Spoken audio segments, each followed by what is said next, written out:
नमस्कार मित्रांनो, तुम्हाला माहिती आहे तुमचे व्यक्तिमत्व आणि चरित्र कसे असावे?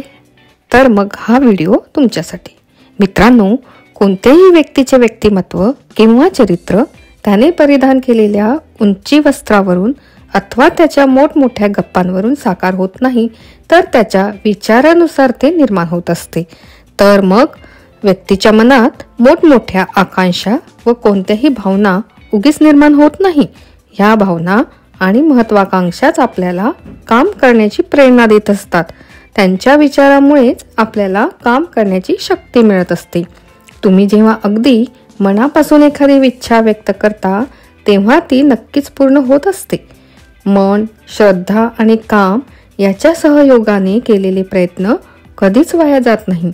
त्याचे फळ मिळाल्याशिवाय राहत नाही.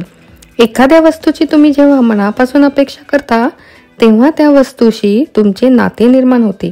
तुम्ही त्या वस्तूची जितकी मनापासून अपेक्षा कराल तितके तुमचे मन त्या वस्तूचा विचार करायला लागते.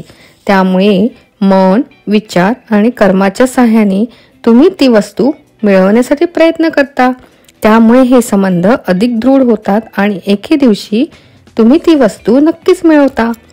मित्रांनो, तुम्हाला माहित आहे, तुम्हाला जे काही करण्याची इच्छा असेल, जे काही बनण्याची इच्छा असेल किंवा ज्या क्षेत्रात तुम्हाला यशस्वी व्हायचे असेल, तर त्यासाठी आपल्या ध्येयावर अविचल राहून तन मनाने त्यासाठी प्रयत्न करायला हवेत.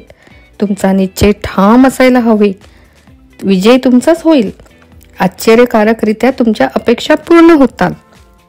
आयुष्याच्या अखेरपर्यंत निरोगी आणि सुदृढ राहण्याची इच्छा असेल तर तसेही होऊ शकते.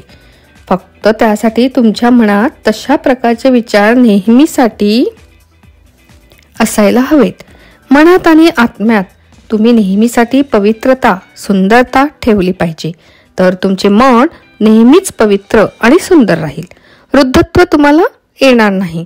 तुमची नैतिक शक्ती वाढेल. शारीरिक आणि मानसिक शक्तीतही वाढ होईल.